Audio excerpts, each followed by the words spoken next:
MRecktv. So you never got that gun back? Never got my gun back. It was a nickel plated with a pearl handle, 9mm. Wow. But the last thing you heard of was Biggie took the gun and hit it. That Wow. and them was coming downstairs to meet with him. Big up to Lil C because I love that nigga too, man. Yes, that's Lil C. That's my homie. Salute to Yeah. C. That's the bro. You know what Yeah, I mean? Salute. man. Me and him got the If You Scared record produced by Heavy Fraud. That's out there. Oh yeah. Fraud, but it's out there. Yeah. Oh, okay. But yeah, so that's ill. Like I never heard that narrative. You know what I mean? You know, I wasn't there. I was in the studio working on some shit. And when I started looking at everybody's interviews and their account of that night, that I was hearing all this shit. Like, whoa, I didn't know that. I didn't know that. Yeah. Wow, that's nuts. That's nuts. So did you speak to Tupac after he got shot? No. So it just went crazy from there. Crazy after that. You know, the family went in protective mode, you know, making sure he good and all of that. But, you know, it to me, from my perspective, shit could have been avoided. A lot of that shit could have just been avoided, man. You know, if the right things were said or the right understanding, because it was a lot of confusion. And so when you left to your own understanding, you're gonna think how you think. Got you. Now that happened, and the way you explained it with that narrative of Biggie hiding the gun. So when the Who Shot Your record came out by Biggie, what was your thoughts? That had nothing to do with Pop. Yeah, I know that, but it's just the timeline of everything. Timing of it. Right. Time. Yeah. I could see where it could have been taken that way. You know what I mean? But you gotta understand, back then we were doing analog. It wasn't digital. You could do a song today, that shit could come out in a couple of days. Analog is different, man. Analog takes work. Yeah, I already know. That 2-inch reel. Yeah, that 2. You had like 50 of them joints, the reels. But when you put out something, it don't just come out. It takes months to be released. So Who Shot You wasn't just done and then it came out. It was done way before that happened. Got you. Yeah. But when Tupac was on what he was on, it was like, oh, all right, y'all niggas set me up and you doing diss records? Oh, okay, I got you niggas. Right. Yeah. I mean, Pac was my man and shit. I love him. But Pac was no thug. He just loved the culture and shit. You say he wasn't no thug? Pac wasn't a thug. Pac wasn't a thug. He was street smart. You know, but in my opinion, he wasn't no thug. I'm not a thug. I wasn't no thug. But shit, I was around the thugs. I was around the goons. I was good with mine. But I can't sit here and say I was a thug. I won't front and tell you. You know what I mean? So Pac wasn't no thug. And I think people that could say the same thing and agree with what I'm saying. I've been around some thugs, man. I remember we did a show in Camden, New Jersey. That was off the meter, man. You know what I'm saying? I had the opportunity to be around some real live thugs. So yeah, he wasn't no thug. Simple as that. Got you. I want to ask you this. What was your last conversation with Tupac, if you can remember? Was it on the phone? Was it in person? It was in person. And Pac used to call me sloppy. Why is that?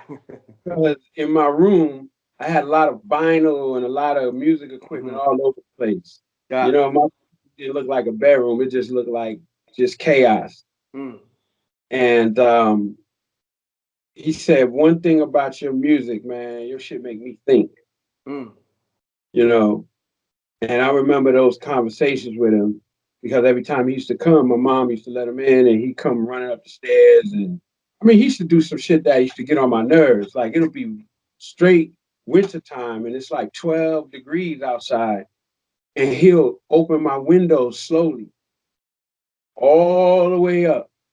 And I'm, you sleep, you feel a chill and you like, you know, and he'll take the covers and snatch them shits off of me and say, "Get the fuck up, Sloppy." And I'm all sleepy. Chill, man, chill. What the fuck you doing? Those moments, you know what I mean, is wild and stuff like that. But yeah, when we was talking about music one time and he was like, "Yo, your beats make me think, Lo." So it was never talking about anything else but the music. Gotcha. Now, let me ask you this. You being around Pac at that time so much, and I know y'all shared a lot of personal conversations.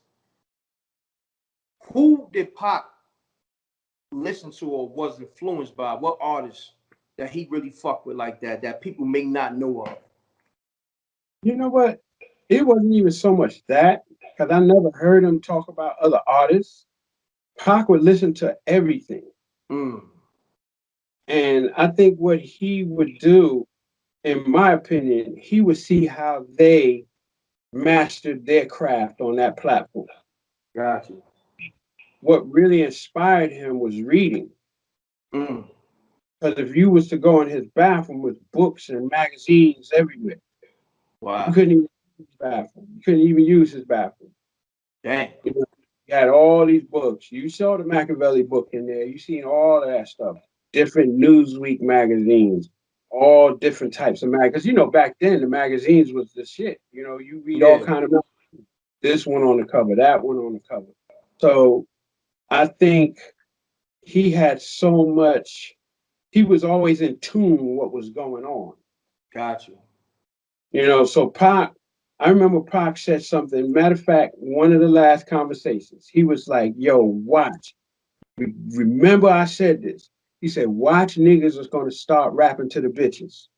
Because back then they were saying like, rappers are disrespecting women and all of that stuff. Pac was like, "Watch. When I start doing that, watch everybody going to start rapping to the chicks." All these thug niggas going to start turning soft and shit. You know what I'm saying? That's when he did I Get Around, right? I Get Around and all of that stuff. Even after Brenda's Got a Baby. I mean, Keep Your Head Up. Keep your head up. Right. You also produced for Nas. Yeah. I did 2 songs for Nas, Take It in Blood and Silent Murder on the It Was Written album. Wow. Yo, wait. This MReck content is sponsored by yours truly. Tone Styles, Chi-Town, Holy City, Stand Up. Something to Prove, album out now on all streaming platforms.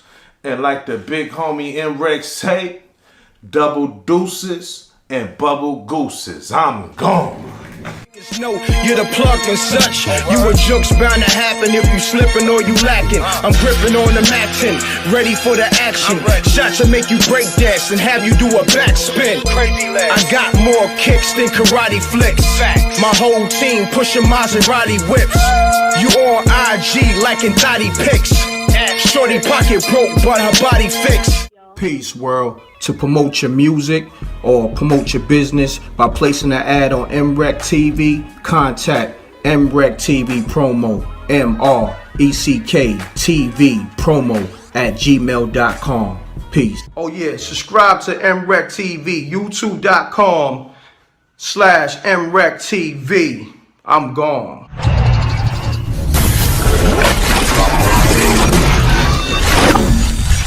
MRecktv. It's got a music.